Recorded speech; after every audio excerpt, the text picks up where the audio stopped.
Hello, everybody, and welcome to another 6++ Index In-Depth. My name is Lewis from Elmo Miniatures, and today we're going to be talking about the Imperial Knights. Now, this is going to be part one of a two-part series about the Imperial Knight Index.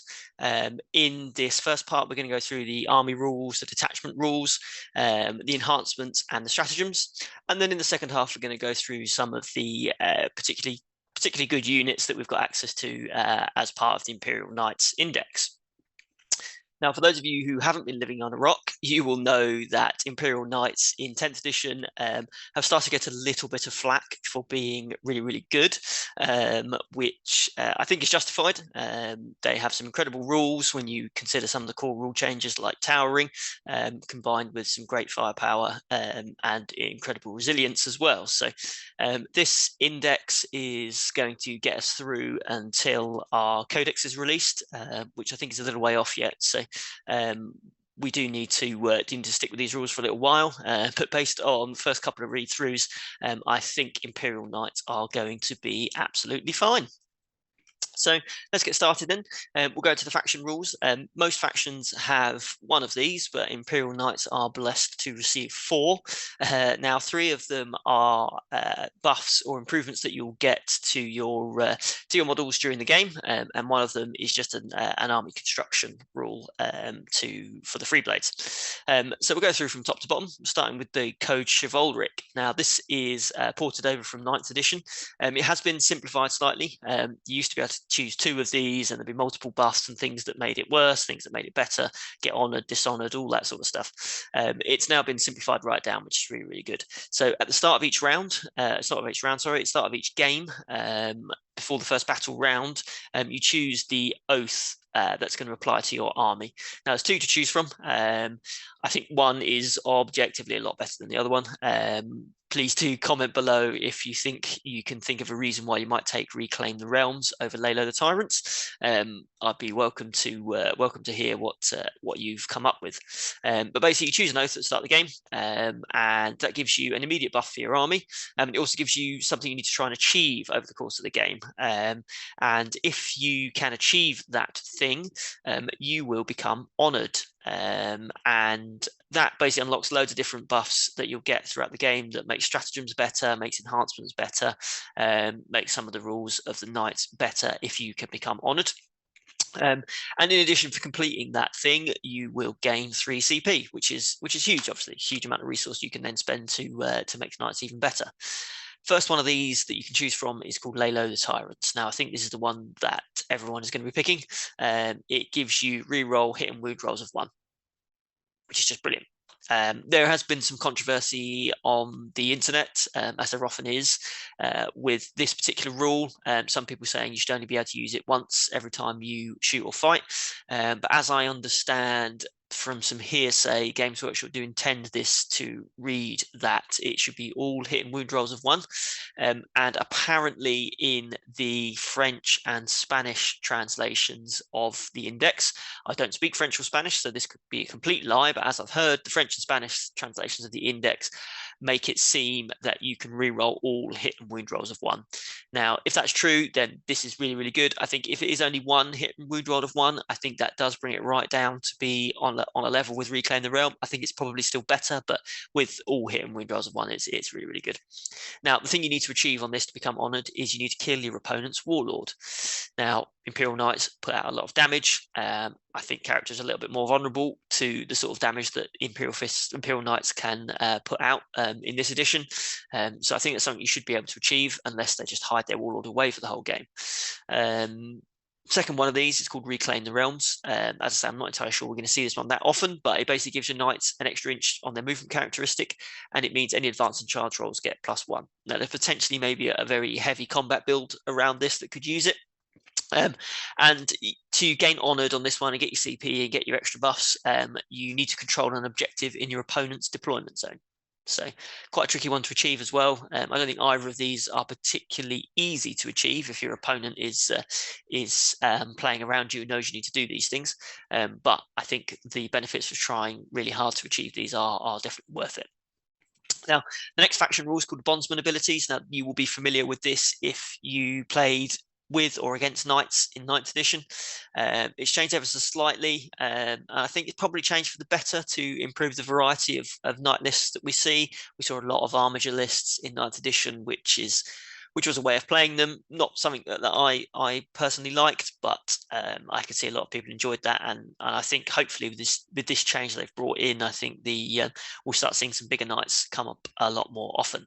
So for those of you who don't know, basically in the command phase you pick an armiger within 12 inches of one of your Questoris knights. The Questoris knights are the middle-sized ones. So you've got your Dominus ones at the top, which are your Valiant and Castellan. Your Questoris knights, which are things like your Warden and Gallant and Crusader, and then your armigers, obviously your Helverins and your Warglaves.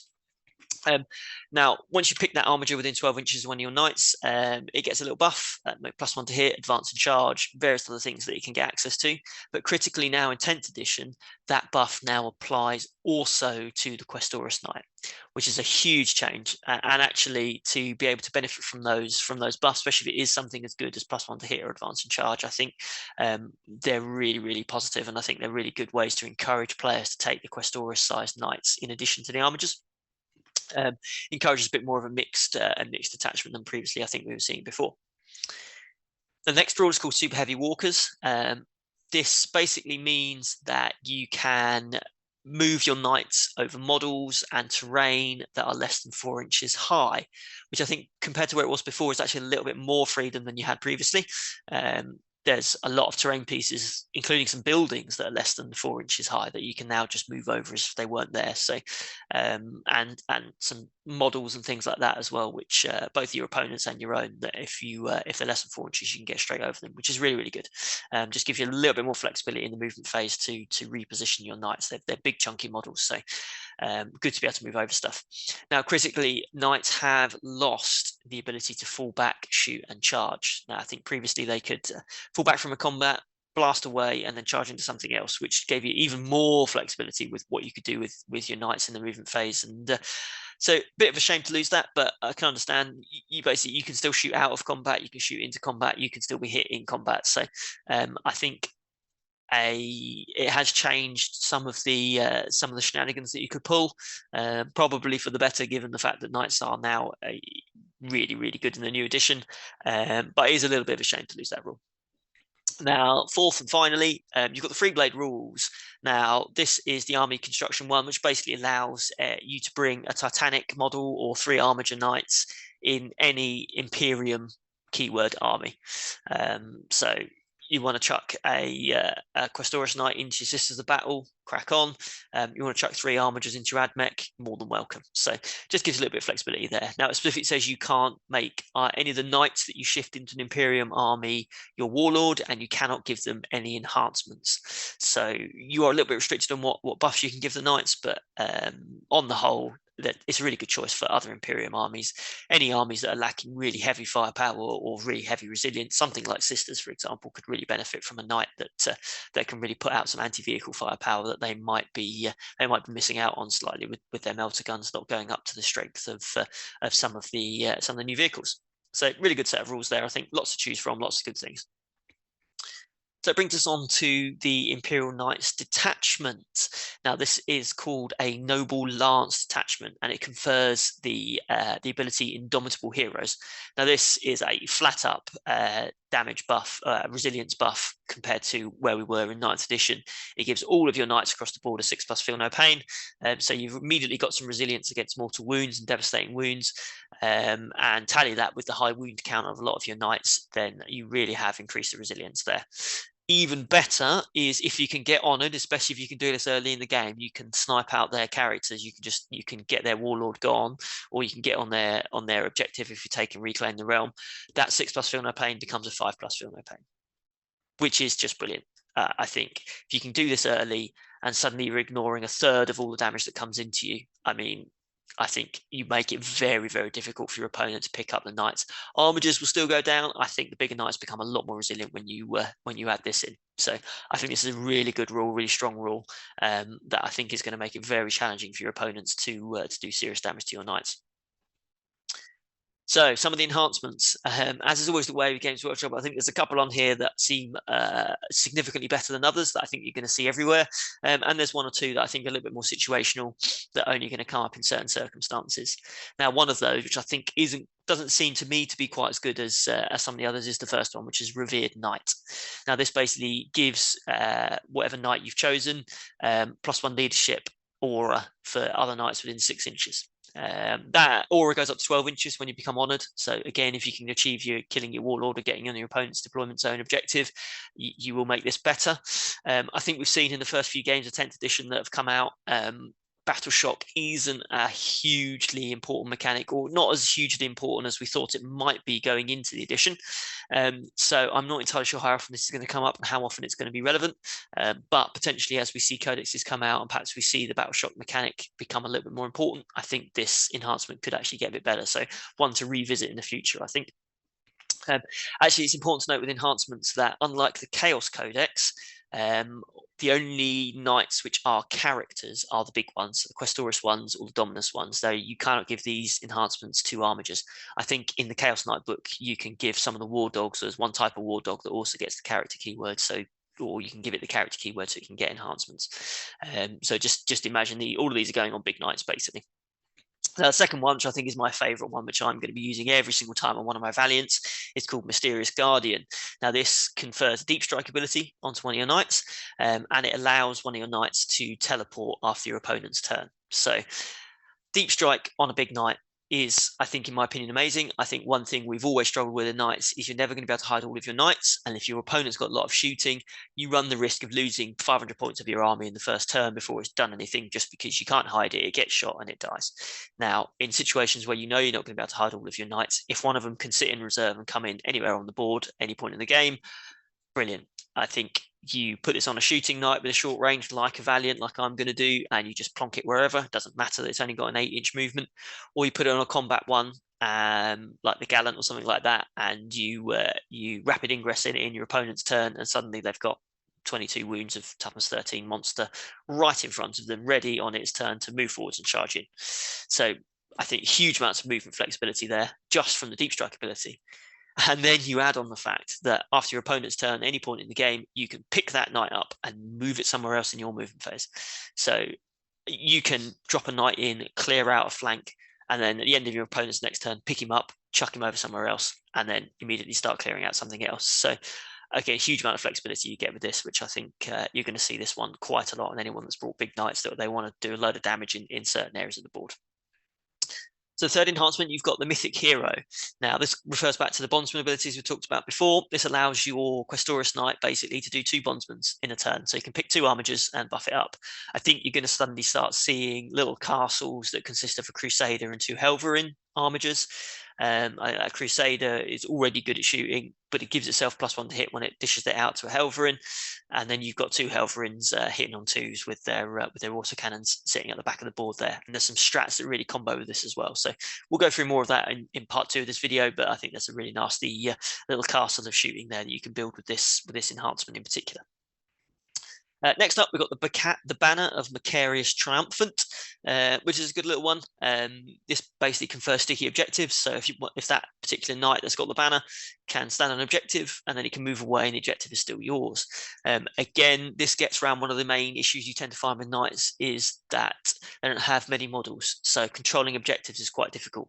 Now, with the new objective control rules, knights have got a lot better at holding objectives compared to where they were before.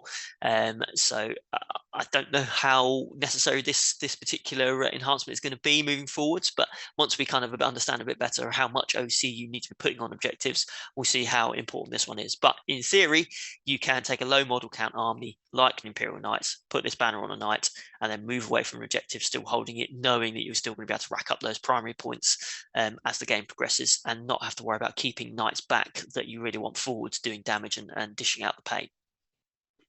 Last but not least, we have Unyielding Paragon, which is it's only limited to Questoris units only, which is disappointing because I'd love to put this on a Valiant or a Castellan. They've already got a 2+ save because this enhancement confers Armor of Contempt. You get +1 to your armor save against attacks made against you. So immediately on a Questoris unit puts it on a 2+ save effectively, which is really excellent.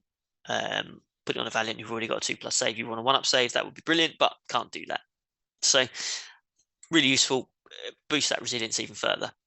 I think looking at all these enhancements, I can make strong arguments for the 4 that aren't Revered Knight.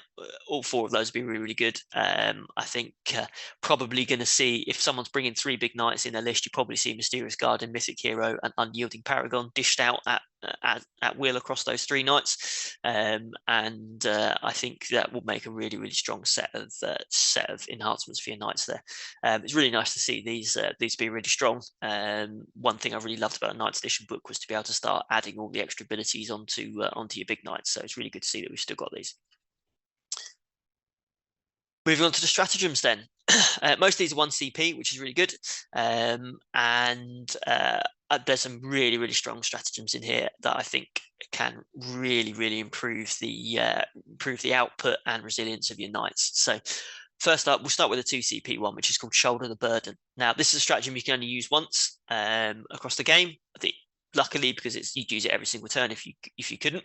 But if you do get honoured, you can use it a second time. So again, if you kill your opponent's warlord or get on their objective, you can suddenly drop this for a second time.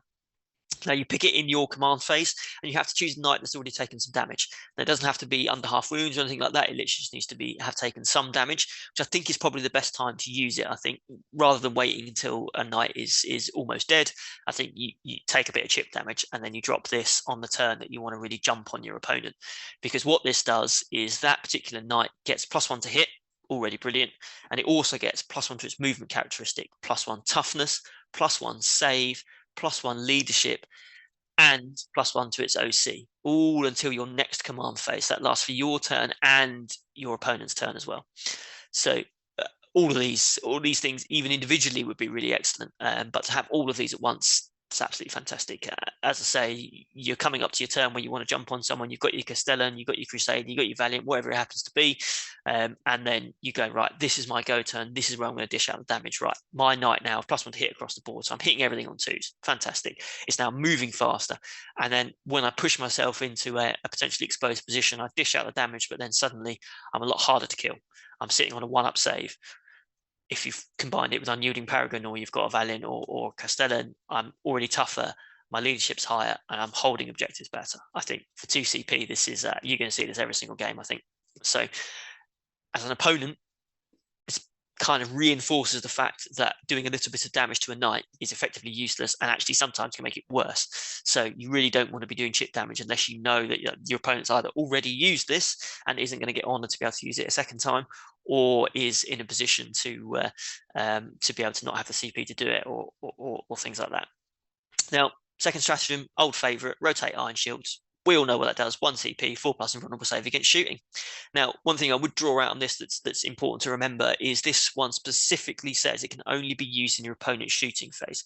I really like the way Games Workshop have laid out these new stratagems, and being very clear about when you can and can't use them. So opponent shooting phase basically means you cannot use this against Overwatch. So someone tries to Overwatch you in your movement phase, nothing you can do about it. There's no rotating.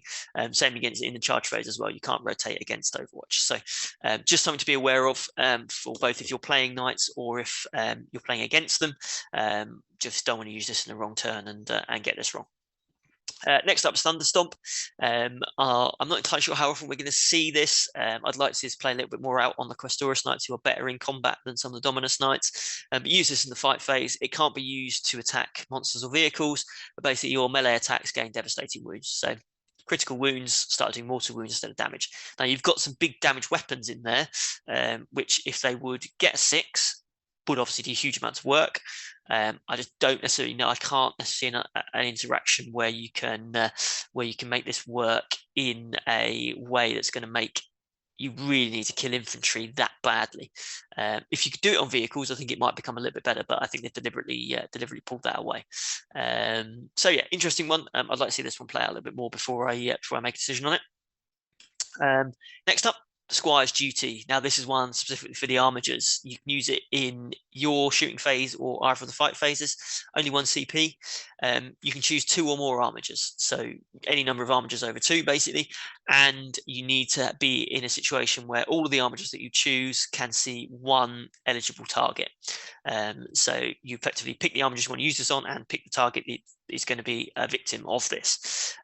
So basically any attack that those armigers then make against that target gets +1 strength and +1 AP, which is really good in and of itself. But also, if you're honored, so you've killed your opponent's warlord, you also get +1 damage. Now you can see the little combo I talked about before with the Helverins and the Crusader. Suddenly those Helverins, if you're honored, are putting out damage 4. They've got extra strength, they've got extra AP. I think they become really, really good, especially when you include their +1 to hit they've got from the Bondsmans. So we're already starting to see some really, really good combos appearing here, which I'll go into a little bit more on in the next episode. Next up, Trophy Claim. This is my my favourite strat in the whole book. I think this is excellent. Use it in your shooting phase or either of the shooting phases. Only 1 CP. You choose one of your knights. Probably going to be using this on a big one, if I'm honest. And you pick a monster or vehicle that it can see and attack. Now, for the rest of the phase, that knight gets +1 to wound against that target. Okay, which is it's a good little buff. 1 CP for +1 to wound, fantastic. Any of your lower strength weapons are going to be a little bit better at killing those vehicles and monsters that have got higher toughness, and any of your really strong weapons, it just improves that ability for them to go, I really am going to do this damage. Now, what I really like about this strat is this last bit. Now, if you kill that target things, you kill that vehicle or your monster, you get your CP back. So it's effectively a free stratagem. So brilliant. But on the flip side, if you fail to kill that monster or vehicle with the knight, so this has to be killed by the knight that's done the trophy claim. That knight has put his foot down and said, I am going to kill this monster. I am going to kill this vehicle. When he does that, if you don't then kill that monster or vehicle, you look a bit of a muppet and you lose the ability to use this strat for the rest of the game. So you need to be very, very careful. You need to make sure that when you use this, you are going to kill that target, because if you do, it's 0 CP and you can use it again. So over and over and over again. So just make sure your target priority is spot on when you're using this. Last but not least, Valiant Last Stand, 1 CP, nice and easy, fight on death in the fight phase. So if you get killed, you get to have a crack at your opponent before you roll to explode. Critically happens before you roll to explode, so it doesn't matter if you then explode, you can still use the strat, but you do always count as fighting with only 1 wound remaining, so that is going to affect your ability to hit stuff. So don't plan on this if your maths are saying that you need to be on full weapon skill to be able to use it. So just think on that for there. So that brings us to the end of our first episode of the Imperial Knights Index in-depth. Thank you very much for watching. I hope that was at least vaguely informative. Huge amount of really, really good stuff in Imperial Knights book. I'm excited to look on some combos in the next episode where we can go into a couple of the units. I will be going in depth on the Imperial Knight Valiant, so you're all going to have to suffer through that. I do apologise. But yeah, I hope that was excellent and informative, and you learn a little bit about what the Knights can do and how to play against them.